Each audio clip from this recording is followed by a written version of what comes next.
Hello বন্ধুরা, welcome to my channel. তা তোমরা কেমন আছো? তা আমিও ভালো আছি, কিন্তু আমাদের বাড়িতে একটা দুঃসংবাদ গেছে। তা এই গেল রবিবার আমার পিসি শাশুড়ি মারা গেছে। হ্যাঁ বন্ধুরা, তার জন্য আমি তোমাদের সামনে ভিডিও করতে পারিনি, রান্নার ভিডিও করতে পারিনি। তা ভালোও লাগে না এইসব হলে, মানে কেউ মারা গেলে ভালোও লাগে না, তাই জন্য তোমাদের সঙ্গে কিছু শেয়ার করতে পারিনি। তা আজকে রান্নাবান্না নিয়ে তোমাদের সামনে আবার হাজির হলাম। তো বেশি কিছু রান্না করিনি, মন মেজাজটা খুবই একটা ভালো নেই। তা যা করেছি সেগুলো তোমাদের দেখাচ্ছি। এখানে সোয়াবিনের তরকারি হয়েছে, ডালটা আগের দিনের, পালং শাকের স্যুপ হয়েছে, আর এটা হচ্ছে মাছের ঝোল হয়েছে, কাতলা মাছের ঝোল আর লতি মাছের লাড়াচাড়া, আর এখানে হচ্ছে কল্লাবটি হয়েছে।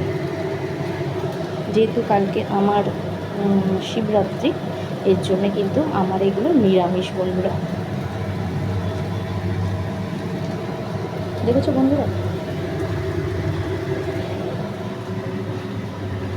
তা তোমরা লাইক করো আমাকে, আর কমেন্টে জানিও আমার ভিডিওগুলো কেমন হচ্ছে। আমার চ্যানেলটা কিন্তু শেয়ার করতে ভুলো না বন্ধুরা। ঠিক আছে, টাটা বন্ধুরা।